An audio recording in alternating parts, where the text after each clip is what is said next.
బావిలో నీళ్లున్నా నీ కంట్లో కన్నీళ్లున్నాయి. నన్ను ఆ దేవుడే కాపాడాలి. రైతులు వాడాల్సింది ఇలాంటి నాసిరకం పైపులు కాదు. మరి ఏ పైపులు వాడమంటారు బాబు? తరతరాలు మన్నే నాణ్యత నంద్యాల నంది పైపులు. నమస్కారం, నంది కేబుల్ టీవీకి స్వాగతం. ముందుగా నంది న్యూస్ ముఖ్యాంశాలు.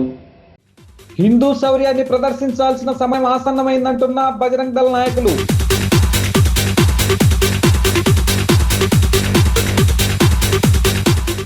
శ్రీ రామకృష్ణ డిగ్రీ కళాశాలలో సుబ్రహ్మణ్య భారతి జయంతి వేడుకలు.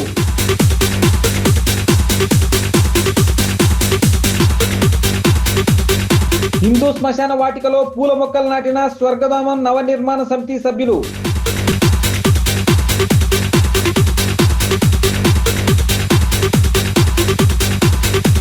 అన్నదాతకు అండగా వైఎస్ఆర్సీపీ నిలుస్తుందంటున్న మున్సిపల్ చైర్పర్సన్ మహబూబునిసా.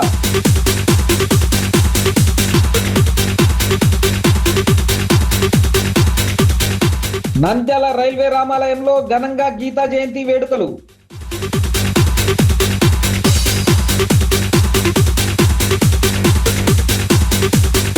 ఈ నెల 13వ తేదీ నుండి ఆయుష్ ఉచిత యోగా శిక్షణ తరగతులు ప్రారంభం.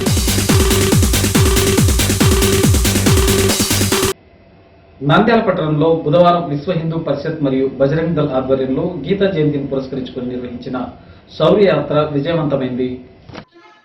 విశ్వ హిందూ పరిషత్ యువ విభాగం బజరంగ్ ఆధ్వర్యంలో గీతా జయంతిని పురస్కరించుకొని శౌర్య యాత్ర ఘనంగా నిర్వహించడం జరిగింది. ఈ శౌర్య యాత్రలో విశ్వ హిందూ పరిషత్ రాష్ట్ర ఉపాధ్యక్షులు ఎర్రం విష్ణువర్ధన్ రెడ్డి మాట్లాడుతూ హిందూ సంఘటిత శక్తిని జాగృత పరిచే దిశలో భాగంగా శౌర్య యాత్ర చేపట్టామని అన్నారు.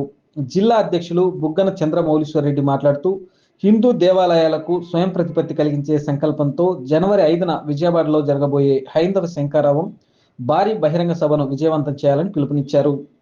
ఈ యాత్రలో బజరంగ్ దళ్ రాష్ట్ర కన్వీనర్ పోలేపల్లి సందీప్, కమ్మయ్య, వరప్రసాద్, శివ, కిరణ్, శ్రీకాంత్, నాగరాజు, రవితేజ మరియు వివిధ ధార్మిక కుల సంఘాల పెద్దలు, కార్యకర్తలు తదితరులు పాల్గొన్నారు.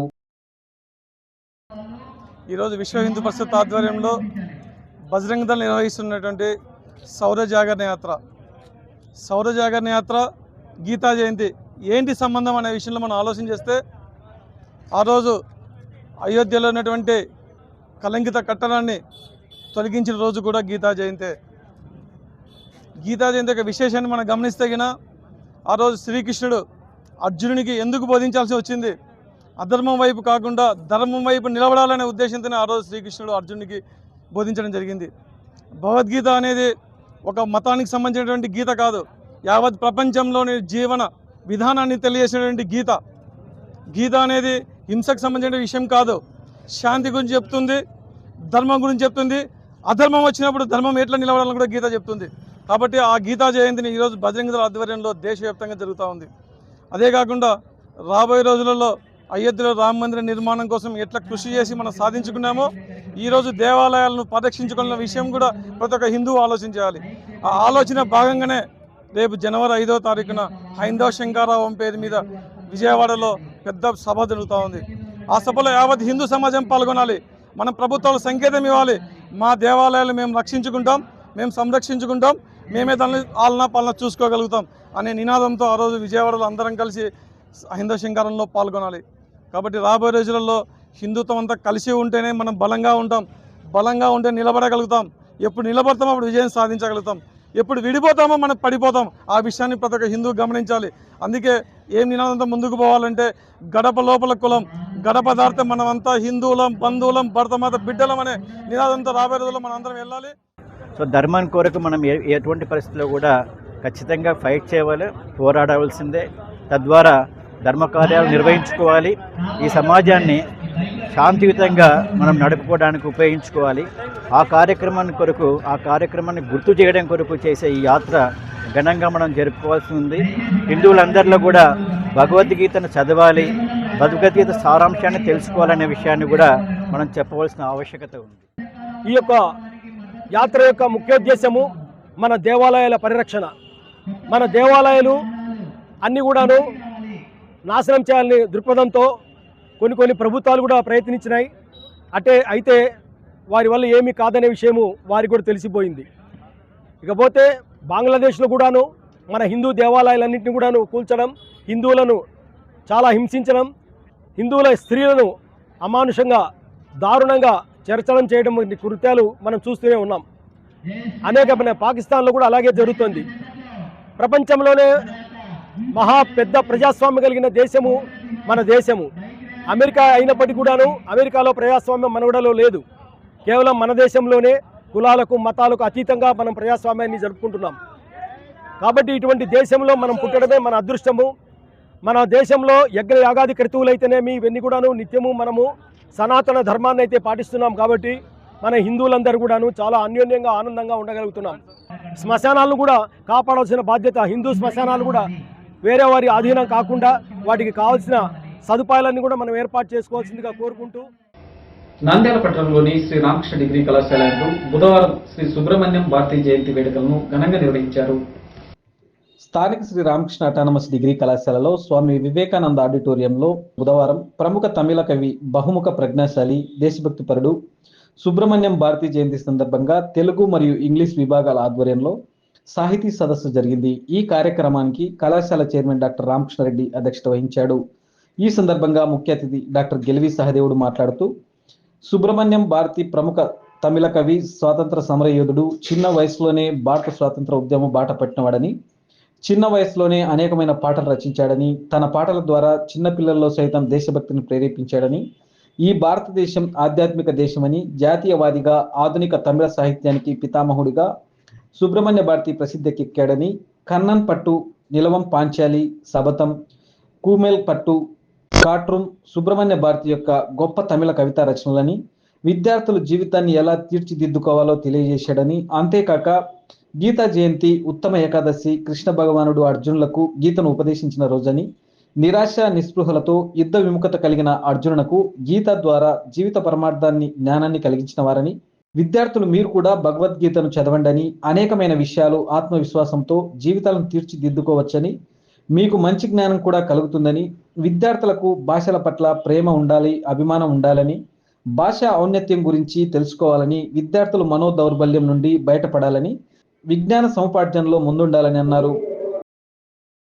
ఇప్పుడు కళాశాల వయస్సులోనే మీరు మీ జీవితాన్ని ఎలా తీర్చిదిద్దుకోవాలనుకుంటున్నారు? మీ సొంతానికా, ఈ దేశానికా? మీ సొంత ప్రయోజనాల కైసమైతే ఎక్కడికైనా వెళ్ళచ్చు. ఈ దేశ ప్రయోజనాలను ఆశించిన వాళ్ళైతే ఒక సుబ్రహ్మణ్య భారతి ఈ దేశం కోసం 3 నెలలు జైలు శిక్ష కూడా అనుభవించినాడు. ఆయన ఒక సాధారణ కుటుంబం పుట్టినవాడు. ఎట్టియాపురంలో, తూత్తుకుడి జిల్లాలో, తమిళనాడులో పుట్టినవాడు. ఒక సామాన్యమైన కుటుంబం, మామూలు మధ్యతరగతి కుటుంబం. కానీ అక్కడి నుంచి ఆయన పేరు నిజంగా, ఆయన ముందు పేరు మహాకవి ఉంటుంది, తర్వాత పేరు భారతి ఉంటుంది. ఆ రెండు ఆయన కాదు, సుబ్రహ్మణ్యం మాత్రమే ఆయన పేరు. ఆయన గొప్ప కవి అయిన తర్వాత మహాకవి అనిపించినారు. భాషాశాస్త్రంలో ప్రావీణ్యం సంపాదించిన తర్వాత ఆయన పేరు భారతి అని వచ్చింది.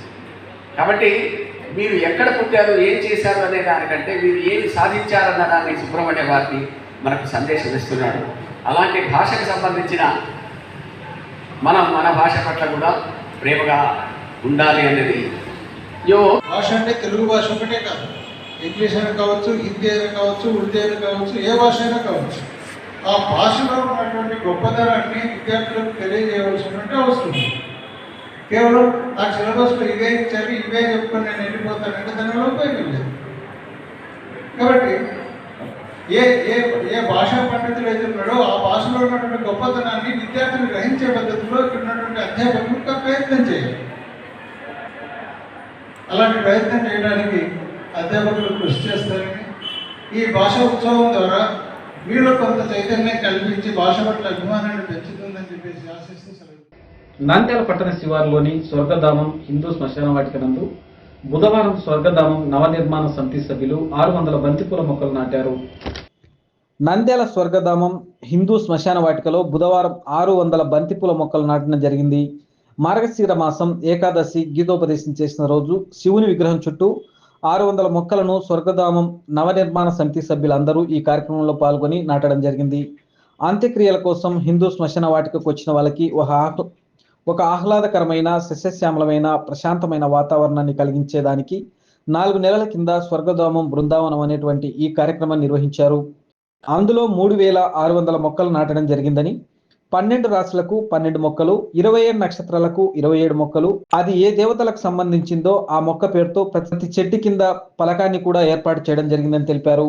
ఈ కార్యక్రమానికి నెరవాడి సత్యనారాయణ, పాదర్తి శేష్ బాబు, గెలివి రామకృష్ణ, ద్వారక వసంత, చిత్తలూరు రామప్రసాద్, సముద్రాల పాండురంగయ్య, ఉపేంద్ర, జయకృష్ణ, బాబురావు, ఇంకా స్వర్గగ్రామం సేవకులు తదితరులు పాల్గొనడం జరిగింది. నంద్యాల హిందూ శ్మశాన వాటికను నవనిర్మాణ సమితి జీర్ణోద్ధరణ చేసిన తర్వాత 4 నెలల కింద స్వర్గధామం బృందావనం అనేటువంటి ఒక కార్యక్రమాన్ని చేపట్టాం. 3600 మొక్కలను ఇక్కడ స్వర్గధామంలో ఏర్పాటు చేసి 12 రాసులకు 12 మొక్కలు, 27 నక్షత్రాలకు 27 మొక్కలు, ప్రతి మొక్క ఏ దేవునికి ప్రీతిపాత్రమైనది శాస్త్రోక్తంగా ఆ సమాచారాన్ని ప్రతి మొక్క దగ్గర కూడా ఒక శిలాఫలకంతో మనం తయారు చేశాం.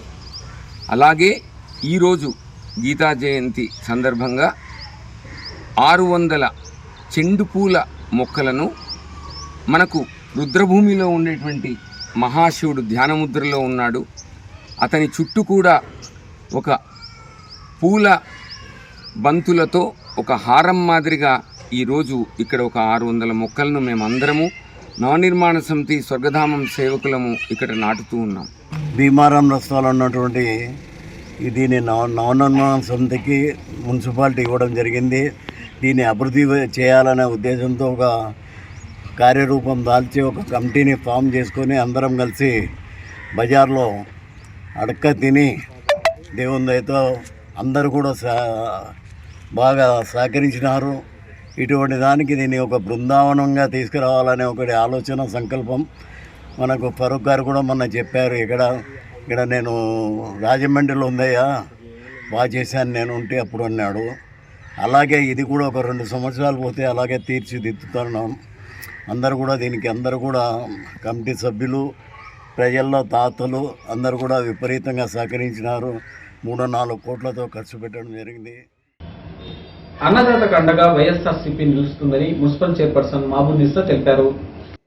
అన్నదాతకు అండగా వైఎస్ఆర్సీపీ నిలుస్తుందని మున్సిపల్ చైర్పర్సన్ మాబునిసా, వైఎస్ఆర్సీపీ రాష్ట్ర మహిళా ఉపాధ్యక్షురాలు డాక్టర్ శశికళారెడ్డి, వైఎస్ఆర్సీపీ నాయకులు పేర్కొన్నారు. వైఎస్ఆర్ కాంగ్రెస్ అధినేత వైఎస్ జగన్మోహన్ రెడ్డి ఇచ్చిన పిలుపు మేరకు నంద్యాల వైఎస్ఆర్ కార్యాలయంలో అన్నదాతకు అండగా వైఎస్ఆర్సీపీ పేరుతో రూపొందించిన పోస్టర్ను ఆవిష్కరించారు. ఈ సందర్భంగా మున్సిపల్ చైర్పర్సన్ మాబునిసా, వైఎస్ఆర్సీపీ రాష్ట్ర మహిళా ఉపాధ్యక్షురాలు డాక్టర్ శశికళారెడ్డి, వైఎస్ఆర్సీపీ నాయకులు మాట్లాడుతూ అన్నదాతకు అండగా వైఎస్ఆర్సీపీ నిలుస్తుందని, ప్రభుత్వం గిట్టుబాటు ధరకు రైతుల నుంచి ధాన్యం కొనుగోలు చేయాలని కోరుతూ ఈ నెల 13వ తేదీన రాష్ట్ర వ్యాప్తంగా వైఎస్ఆర్ కాంగ్రెస్ పార్టీ ఆధ్వర్యంలో చేపట్టిన కార్యక్రమంను విజయవంతం చేయాలని పిలుపునిచ్చారు. నేడు రాష్ట్రంలో ధాన్యం కొనేవారు లేక రైతుల పరిస్థితి దయనీయంగా మారిందని విమర్శించారు. రైతుల దళారీల గుప్పిట్లో విలవిల్లాడుతుందని, రైతులను ఆదుకోవాలని ప్రభుత్వం ఒత్తిడి తెచ్చేందుకు వైఎస్ఆర్సీపీ కార్యక్రమం చేపట్టిందన్నారు. ఈ నెల 13న అన్ని జిల్లా కేంద్రాల్లో కలెక్టర్లకు వినతి పత్రాలు అందజేయనున్నట్లు తెలిపారు. ఈ కార్యక్రమంలో వైఎస్ఆర్సీపీ కౌన్సిలర్లు దేశం సుధాకర్ రెడ్డి, సాదిక్ బాషా, కలాం చంద్రశేఖర్ రెడ్డి, మేష చంద్రశేఖర్, ఆరిఫ్ నాయక్, సాయిరాం రెడ్డి, దాల్మిల్ అమీర్, రామచంద్రుడు, జాకిర్ హుషన్, లక్ష్మీనారాయణ, కిరణ్ కుమార్, బసవేశ్వర్ రెడ్డి, భాస్కర్ రెడ్డి, దండే సుధాకర్, సోమశేఖర్ రెడ్డి, కాసిం, షేక్ రహంతుల్లా, దేవ్నగర్ బాషా, ఎర్రన్న, కాల్వ నాగరాజు తదితరులు పాల్గొన్నారు. ఏదైతే వైఎస్ఆర్సీపీ పార్టీ అధ్యక్షుడు శ్రీ వైఎస్ జగన్మోహన్ రెడ్డి గారి ఆధ్వర్యంలో మన నంద్యాల వైఎస్ఆర్సీపీ నాయకులు శ్రీ శిల్ప రవిచంద్రకిషోర్ రెడ్డి అధ్యక్షతన ఈరోజు ఏదైతే రైతులకు అన్యాయం, ఈ కూటమి ప్రభుత్వంలో అన్యాయం జరుగుతుందో వాటి గురించి ఈరోజు పోస్టర్ వైఎస్ఆర్సీపీ పార్టీ తరఫున పోస్టర్ రిలీజ్ చేయడం జరిగింది. డిసెంబర్ 13వ తేదీ రైతులకు సంబంధించి కూటమి ప్రభుత్వం ఏదైతే హామీ ఇచ్చిందో దాన్ని అమలు చేయకుండా దేశానికి వెన్నెముకైనటువంటి రైతులకు అన్యాయం జరుగుతుంది. కాబట్టి గలం విప్పడానికి అన్నదాతల పండగ వైఎస్ఆర్సీపీ పార్టీ తరఫున 13వ తేదీ ర్యాలీ చేయడం జరుగుతుంది. కాబట్టి వైఎస్ఆర్సీపీ పార్టీ నాయకులు, కార్యకర్తలే కాకుండా రైతులకు సానుభూతిగా ప్రజలందరూ దీనికి మద్దతు పలకాలని కోరుకుంటున్నాం. ఈరోజు రైతులకి ఏదైతే పెట్టుబడి సాయం ఇవ్వాలో 20,000 సంవత్సరానికి అది ఇవ్వడం లేదు. అదేవిధంగా ఈరోజు వారి పంట రాసులు పోసి రోడ్ల మీద పోసుకుని ఎదురు చూడాల్సిన పరిస్థితి ఈరోజు రైతులకు నెలకొంది. వాళ్ళకి ఇంతకుముందు కనీసం మద్దతు ధర 1725 రూపాయలు ఈరోజు ఇచ్చే పరిస్థితి లేదు. ఈరోజు వాళ్ళందరూ కూడా 300-400 రూపాయలు తక్కువ ధాన్యాన్ని అమ్ముకోవాల్సి వస్తుంది. వాళ్ళకి ఖచ్చితంగా కొనుగోలు కేంద్రాలు ఏర్పాటు చేసి వాళ్ళ ధాన్యాన్ని ఖచ్చితంగా ప్రభుత్వం కొనుగోలు చేసే విధంగా చర్యలు తీసుకునే విధంగా చేయాలని ఈరోజు రైతులందరితో కూడా కలిసి ఈరోజు ఈ నెల 13వ తేదీన అందరూ ర్యాలీగా వెళ్ళి ప్రతి జిల్లా కలెక్టర్లకి విజ్ఞాపన పత్రం అనేది అందజేస్తున్నాము. ఈ పోరుబాటుని ఖచ్చితంగా విజయవంతం చేయాలి. గౌరవ వైఎస్ఆర్ కాంగ్రెస్ పార్టీ అధ్యక్షులు జగన్మోహన్ రెడ్డి గారి ఆదేశానుసారం శిల్పాకవి చంద్రకిషోర్ రెడ్డి గారి ఆధ్వర్యంలో ఈ నెల 13వ తేదీన కూటమి ప్రభుత్వం రైతులకు ఇచ్చినటువంటి హామీని విస్మరించినటువంటి సందర్భంగా భారీ ఎత్తున రైతులతో ర్యాలీ నిర్వహించి కలెక్టర్ కార్యాలయంలో రైతుల సమస్యల మీద వినతి పత్రం ఇవ్వడానికి ఈరోజు ఒక ఆవిష్కార పత్రాన్ని ఆవిష్కరించడం జరిగింది. నంద్యాల పట్టణంలోని రైల్వే కాలనీ నందు గల కోదండ రామాలయం నందు బుధవారం గీతా జయంతి వేడుకలను ఘనంగా నిర్వహించారు. నంద్యాల పట్టణం రైల్వే కాలనీలోని కోదండ రామాలయం నందు బుధవారం రైల్వే రిటైర్డ్ ఉద్యోగి సుబ్రహ్మణ్యం ఆధ్వర్యంలో గీతా జయంతిని ఘనంగా నిర్వహించారు. శ్రీకృష్ణ భగవానునికి ప్రత్యేక పూజలు నిర్వహించి భగవద్గీత పారాయణం చేశారు. అనంతరం అన్నప్రసాద వితరణ చేశారు. గత 14 సంవత్సరాలుగా గీతా జయంతి నిర్వహిస్తున్నామని నిర్వాహకులు సుబ్రహ్మణ్యం తెలిపారు. ఈ కార్యక్రమంలో రామన్న, సీతారామయ్య, బాలాజీ, రైల్వే ఉద్యోగులు, భక్తులు తదితరులు పాల్గొన్నారు. అందరికీ నమస్కారం అండి. మన నంద్యాలలో రైల్వే కాలనీలోని శ్రీ కోదండరామస్వామి దేవస్థానం నందు గత 14 సంవత్సరాలుగా అంటే 2011 మార్గశిర మాసం నుంచి ఇప్పటిదాకా కూడా కృష్ణాష్టమి రోజు, గీతా జయంతి రోజు, ఈ 2 సందర్భాల్లోనూ కృష్ణ భగవానుడికి పూజ ఇవి చేయటము, గీతా జయంతి రోజు ప్రత్యేకంగా సంపూర్ణ గీతా పారాయణం చేయటము, అట్లాగే అన్నప్రసాద వితరణ కూడా చేయడం జరుగుతూ ఉంది. నంద్యాల పట్టణంలోని మున్సిపల్ పార్క్ నందు గల ఆయుష్ యోగా కేంద్రం నందు ఈ నెల 13వ తేదీ నుండి ఉచిత యోగా శిక్షణ తరగతులు ప్రారంభిస్తున్నట్లు నిర్వాహకులు ఆనంద్ గురూజీ తెలిపారు. నంద్యాల పట్టణం శ్రీనివాస్ నగర్ మున్సిపల్ పార్కులో గల ఆయుష్ కేంద్రం నందు ఈ నెల 13వ తారీఖు శుక్రవారం నుండి ఫస్ట్ బ్యాచ్ ఉదయం 5:20 నుండి 6:40 వరకు, సెకండ్ బ్యాచ్ 6:45 నుండి 7:45 వరకు ఉచిత యోగా శిక్షణ తరగతులు ప్రారంభమవునని నిర్వాహకులు కండే ఆనంద్ గురూజీ తెలిపారు. ఈ సందర్భంగా ఆనంద్ గురూజీ మాట్లాడుతూ ఈ శిక్షణ కాలంలో సూర్య నమస్కారాలు, ముద్ర, ప్రాణాయామములు, ఆసనములు, క్రియలు, ఎక్సర్సైజులు, ధ్యానము నేర్పబడినని తెలిపారు. ఈ నెల 13వ తేదీ డిసెంబరు 2024 సంవత్సరంన నంద్యాల మున్సిపల్ పార్క్ నందలి ఆయుష్ యోగా కేంద్రంలో ఉచిత యోగా శిక్షణా తరగతులు ఏర్పాటు చేయడం అనేది. ఈ శిక్షణా తరగతులలో సూర్య నమస్కారములు, ఆసనములు, ప్రాణాయామము, క్రియలు నేర్పబడును.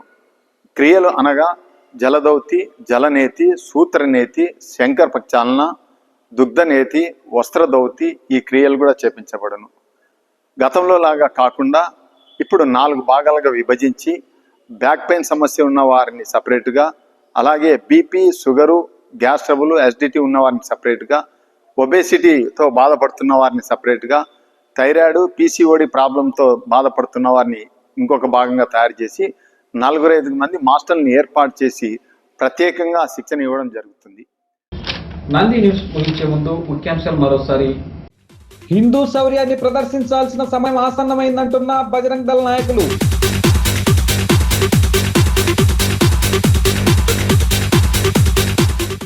శ్రీ రామకృష్ణ డిగ్రీ కళాశాలలో సుబ్రహ్మణ్య భారతి జయంతి వేడుకలు.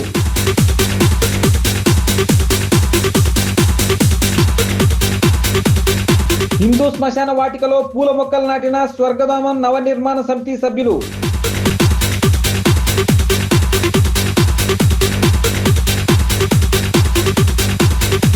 అన్నదాతకు అండగా వైఎస్ఆర్సీపీ నిలుస్తుందంటున్న మున్సిపల్ చైర్పర్సన్ మహబూబునిసా.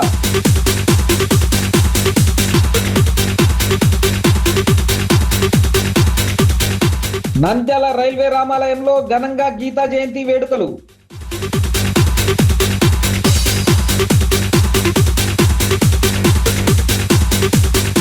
ఈ నెల 13వ తేదీ నుండి ఆయుష్ ఉచిత యోగా శిక్షణ తరగతులు ప్రారంభం. నంది న్యూస్ ఇంతటితో సమాప్తం. నమస్కారం.